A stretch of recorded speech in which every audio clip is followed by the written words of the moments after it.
friends. So today is December 1st, so it is the first day of 25 days of manga. I have premiered my manga collection video. If you have not checked that out, check out the playlist for 25 days of manga. I will have that linked in the corner. And yeah, so far so good. I did finish a couple of things since we last chatted, so let's briefly talk about those, and then we'll talk about what I'm currently reading. So first up, I did finish Leopard Scar last night. I ended up really enjoying how this one ended up winding itself down and wrapping everything up together. I feel like the couple had a little too much will they, won't they pull for my normal enjoyment.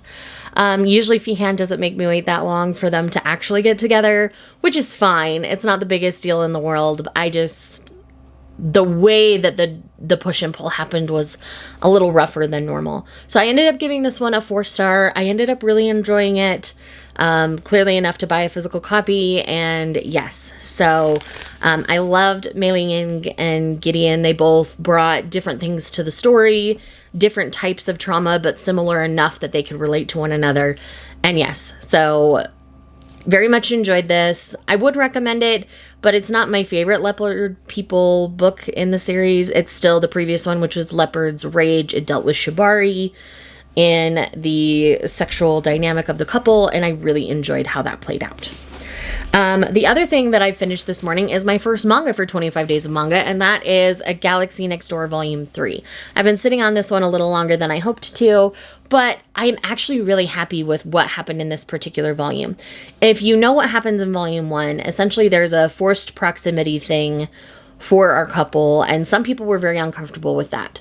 But that is completely eliminated within this volume because they are able to remove what had attached them, and they still chose to be together, and they're going on dates and doing normal coupley things now. So I'm really happy with the direction and the progression of the series in that regard. I'm really excited about where it's headed from here. I really adore them. I love the art. I love the little siblings of his. They add a lot of fun and dynamic to the story, and they ask kind of the obvious questions that we as the readers are asking, so they kind of get to do that for us. And it just adds this extra level of information giving that's done in a way that doesn't feel like info dumpy or obnoxious. So I really am happy with the way everything's happening in this one. So that's all I've read currently. So that's 2 things down. Let's talk about my current read. So my current ebook right now is Well Traveled by Jen DeLuca. This is an e-arc. It comes out on Tuesday. I am a little bit behind on my arcs. Today is currently Thursday, but I am hoping to get that finished by Tuesday so I can have a review up in time. My next buddy read with Lindsay is going to be The 100,000 Kingdoms by N.K. Jemisin. This was on my 22 to read in 2022 list. And this is one that I really wanted to get to before the end of the year. So I'm very excited that we've chosen this as our buddy read. I've got to read my buddy read pages for today, which will put me about here. You know, I still got a lot to read there. So, yeah, I'm very excited to be diving into this one because each time I've picked it up, I've put it back down because I've not just taken the time to focus on it. So I'm excited to have the time to focus on it. Someone who wants to take things slow to do it with me. So I'm very excited. The other physical book I'm going to be reading when I'm not reading my buddy read is going to be By a Thread by Lucy Score. I really enjoyed Things We Never Got Over. I think Lucy Score has the potential to be a favorite author for me. So I really want to give another of her books a try, and I'm very, very excited. So in this one, we've got a grumpy boss. It's a workplace. It's saying it's a rom-com. The tagline on the back is what had me initially pick this up, and it's like, Dominic was staring at me like he couldn't decide whether he loathed me or wanted to French kiss me. So I think this will have a bit of that antagonistic, almost enemies to lovers kind of dynamic to it, which the other book had as well. So I'm very excited to dive into this one. So those are my immediate reading plans. When it comes to 25 days of manga, I'm just going to kind of pick a volume each morning, whatever's speaking to me, and read that one. So I'm not setting a specific TBR. The only thing I know I'm not doing is I'm not reading any volume 1s. unless they're ones that I'm like trying out at the bookstore. Those would be the only volume ones I'm reading. So I do that because I do all of my best of 2022 lists for manga in the month of December. I save my book ones for January. So I don't really want to start any new series.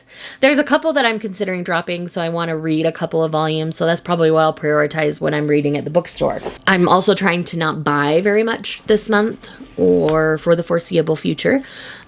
So even though my releases on my radar lists are long, I'm trying to not purchase everything. So with that said, I need to go. I need to get some food in my system. I need to put on a little bit of makeup and get to work. So just wanted to get this vlog started, and I will see you guys in the next clip.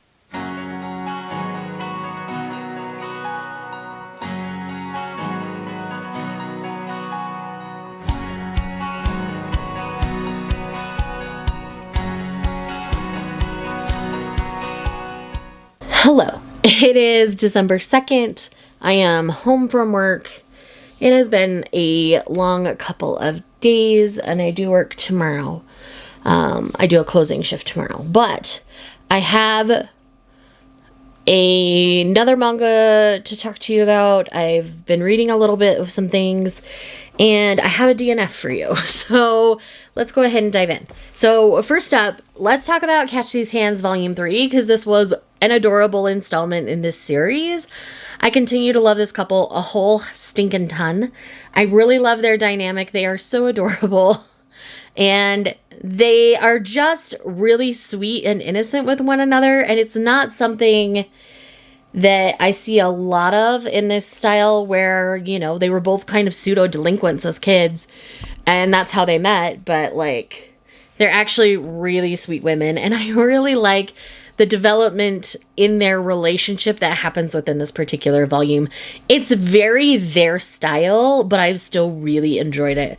So yes, I would recommend continuing with Catch These Hands. I know we're going to get at least one more volume. I don't know how much further it's going to go, but I'm going to read it as long as I can. So let's talk about the DNF, because I'm honestly sad about it. But this is like my 4th attempt at reading this book. And even my buddy read partner is struggling. So I know it's not just me. And so, yeah. That's The 100,000 Kingdoms by N.K. Jemisin. I am DNFing this book. I've gotten 100 pages in. And I am more confused than when I started. I'm not connecting with the writing, and that's a real shame. I can tell N.K. Jemisin's writing is brilliant. It is just not something that I personally connect with. For me, there isn't enough in the characters and the way they're built at this point, or even in the world and the way it's built at this point, for me to stick out my struggles with it, I guess you could say. I'm not going to go poo-pooing all over this book. I still think N.K. Jemisin's great. I just don't think this series is one that's going to work for me. I still have a digital copy of the 5th season, so I do intend to try that one and see if that works any better for me. But for the Inheritance trilogy, it's a no-go for me. I did try. I've tried multiple times, and I've tried very hard. And at this point, I just am done. And this wouldn't stop me from recommending it to other people. I think if you like big, epic, sweeping fantasy, and you don't struggle to follow a very detailed cast of characters, then I think you'll be fine. Right now, I am not connecting with this book, and since this is like my 3rd or 4th attempt doing this, I think this book is just not for me. So it makes me very sad to be DNFing this book. So Lindsay and I are in the midst of picking out our next pick. We don't know what that's going to be, and we both wanted to try this one, and we're both really sad it didn't work out. So progress update. My current audiobook is The Will by Kristen Ashley. I think I got to chapter 8 or 9 over the last couple of days. I've had quite a bit of audio reading time. Let me just quickly look. Yeah, I'm just about to start chapter 8. So at 2 times speed, I still have 9.5 hours in this one. So this one's going to take me a little bit, and I'm okay with that. I'm kind of working through some of the bigger books right now. I've not made too much progress on Well Traveled by Jen DeLuca since we last talked. I think I've read the first chapter or two in that one. I can't remember off the top of my head. But I've read a little bit in that one. Gonna read some more in it tonight. Looking forward to just some chill reading time tonight. I really kind of need it. I've been overly stressing myself out about the 25 days of manga stuff, and so I'm trying to just kind of take a beat and chill tonight. The other thing I've made some significant progress in is By a Thread by Lucy Score. Now, I'm really enjoying the dynamic in this one, even better than I enjoyed Things We Never Got Over. In this one, she's just a very brash woman, and like her perspective on the back of this book is just, hold my beer charming. And that's what she says about Dominic, this guy who gets her fired from one of her many jobs. She is temporarily broke, and so she's working like 4 or 5 jobs. She's working a ton. And while Dominic is eating pizza with his mom at this pizzeria she works at, he starts sassing her and treating her like not a human. She is kind of fed up with it. And so in Pepperoni's, she writes F, like the letter F and the letter U on his personal pizza. And he pitches a fit to the boss and gets her fired. His mom liked how she was standing up to him. And so she follows her to the bus stop and offers her a job at the clothing fashion magazine that she owns. And it's amazing so far. I'm really loving it because they have the most amazing banter. The chapters are pretty short, but I'm about 75 pages in at this point, and I think this may be a new favorite. If this continues to like develop the way I think it's going to, this very well could be a new favorite, and I'm very, very excited about that because I knew Lucy Score's writing had the opportunity to. Those characters just weren't quite right for me. But this one, like, I'm so excited. So excited. So this is just the kind of read I need right now. Between this and Well Traveled, I think I'm getting everything I need in that, like, happy, cozy, winter, Christmassy kind of feel. This is a really solid rom-com so far, and I'm really enjoying it. Cannot wait to keep digging into this one. And then Well Traveled is, of course, brilliant. I love Jen DeLuca. No one's surprised here. So I am hoping to have that one finished by Tuesday. So that's going to be a big focus. That's going to be my main focus the next couple of days. But this will be on the side. So when I need a break from Well Traveled, I will pick up By a Thread, and I'm loving By a Thread so far.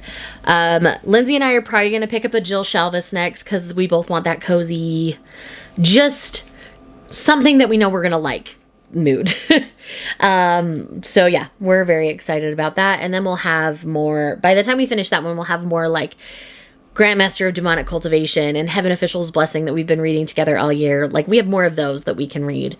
So this is just kind of the in-betweener book for us. And that's what 100,000 Kingdoms was going to be, but we just both can't get into it. So anyways, now that I've rambled on for 7 minutes, I will see you guys in the next clip. Hello, it's time for a reading update. We're going to keep this super brief.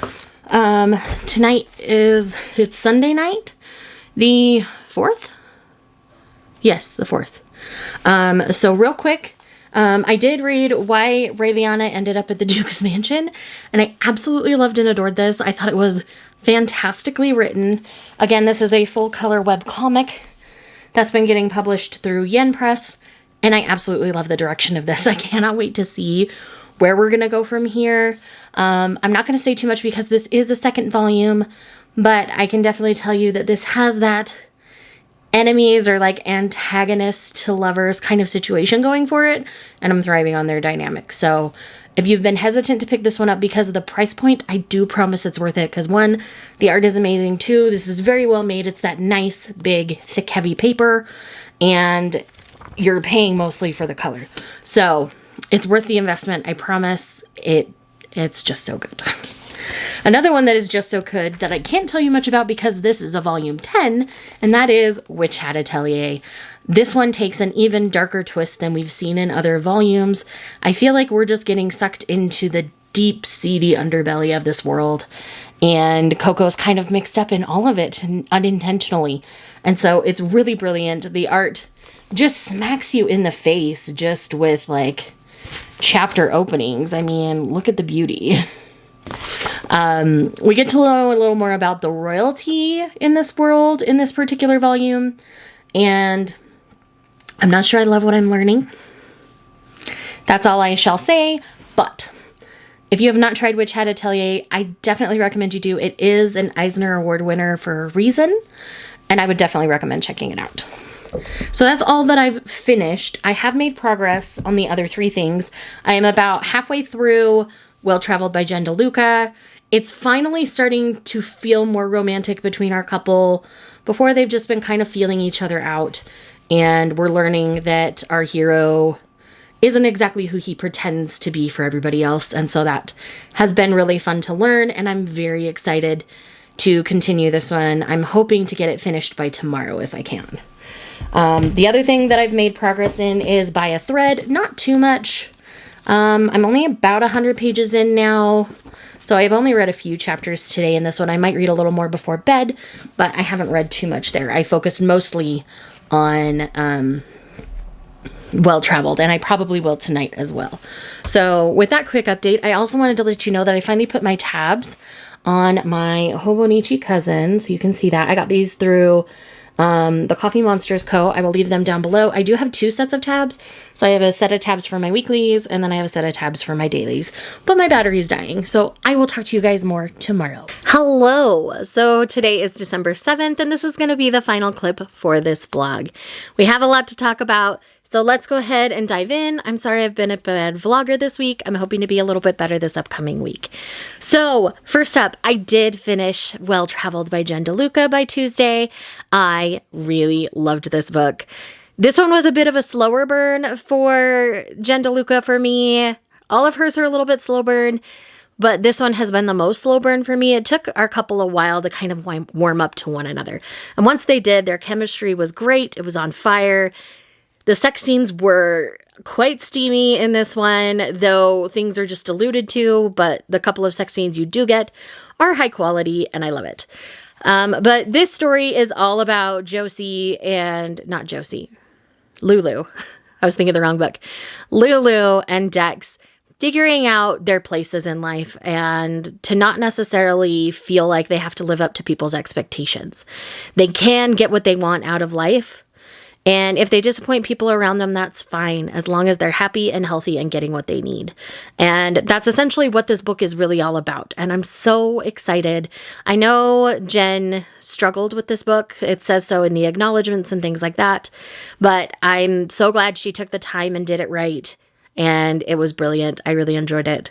So with that said, let's move on to the next thing. I have made significant progress in The Will by Kristen Ashley. In this one, I am really enjoying it. I haven't said too much about the plot in this one, so I'm just going to tell you briefly. In this one, we have Josie, who her grandmother, who was the love of her life, she's not had a permanent romantic partner. Things with her parents were pretty messed up, and the only person she could really count on in her life was her grandmother. And in the beginning of the book, you open on her funeral scene, and it's very sad. But basically, in this grandmother's will, she leaves Josie to this man named Jake that she had not met before the reading of the will. Even though he'd known her grandmother for 7 years, he's like, let's at least give this a try. And they slowly start to get to know one another. He has 3 kids and has had a rough go of things, but they really add a lot to each other's worlds, and they give each other what the other person needs subconsciously without even really realizing that's what that person needs. Jake did have an advantage. He knew about her bad family history before he actually met her because the grandmother talked about it. But the way this one has been playing out for me is really good. I've got a little less than 3 hours left in the audiobook, but I've got at least 2 hours of driving I'm going to end up doing today, so I will get tons of reading time in there. Yeah, the other thing, I don't have it on me, but I'm reading The Stroke of Luck by Jill Shalvis with Lindsay over at Lindsay Tut. That's our current buddy read. You know me and Jill Shalvis. I always have a great time with them. I'll tell you a little more about the plot in the next one, just because I have 4 other things I still need to talk to you about. So I have not made much more progress in By a Thread. I did focus a lot on getting that one done, and I've had some changes at work, so I haven't had as much time to read in the evenings because I've been so tired. So I've just zoned out and watched One Piece with the hubs because we're in a really good part of One Piece anyway. So it kind of catches fire once you get to a good spot in One Piece and you just kind of don't want to stop. So that's what I've been doing a lot of in my evenings. But we'll be getting this finished this week because I don't have another arc due out in December until the end of the month. So I want to finish this, then work on that, and then we'll read some Christmas stuff. I think that's my plan, if I have time. But let's talk about the manga that I've read since we last chatted, because I have 3 to talk to you about. So first up, on the 5th, I read Skip and Loafer Volume 6. I've been waiting for this volume because this one has like Valentine's Day and White Day and all those cute, adorable things. I just love it. It's so cute. I can't get enough. This series is perfection. I just adore them. They add so much to each other's lives just within their friendship, let alone in anything potentially romantic that could happen in the future. And we get a really interesting look at the caretaker for Mitsumi, I believe. Yeah, Mitsumi. And about how her caretaker is kind of jealous of the way Mitsumi gets to live. And it makes a lot of sense once you know more about her caretaker. And yes, I just love it. I love them. I love all the characters in here. Like, there's not a bad one in the bunch for me. The next one that I read on the 6th, which was yesterday, was Kowloon Volume 2. Y'all, I'm obsessed. This keeps getting better and better for me. I love the almost mystery thriller undertone that this one gives us because it's brilliant. Period. End of story. It's brilliant. Not only is the art brilliant, the story gets even more brilliant. I will say we have a character introduced in this one that totally like creeps me out. He is legit creepy. I do not like him. I want him to go away super, super fast. But this does give us a little more information about our characters, specifically our main character. And it's really interesting. There are some funny things going on in Kowloon. And we get a lot more drops and hints of that in this particular one. So I would definitely recommend it because it's just brilliant. And I want to tell you all the spoilery things, but I can't because spoilers. So yes, go read Kowloon. It's so, so good. And then last but not least for today's read, I actually did a reread. I reread The Titan's Bride Volume 1 because I wanted to make sure my information was thorough and accurate for the review that you'll get tomorrow. It just took me longer to film than I wanted it to. So I reread this just to make sure everything was fresh so that as I spoke to you, it was as fresh as it could be. I'm not going to say too much about it here because that's tomorrow's video. So the next video that you'll get will be my review of The Titan's Bride and my thoughts on it. There are some controversies with this one, and I do address my feelings on those after reading it. And yes, so there's that. I'm going to tell you I enjoyed it. That's all I'm going to tell you right now. I'm saving the rest for tomorrow. So my friends, with that said, I'm going to wrap this vlog here. If you're here just because you love me, leave a star emoji, your favorite star emoji, just because I'm wearing my star shirt today. So that just feels right for some reason. Anyways, thanks again for all your love and support this week. And I will see you guys next week. And you'll see my face every day because I got lots of videos coming your way. See you later.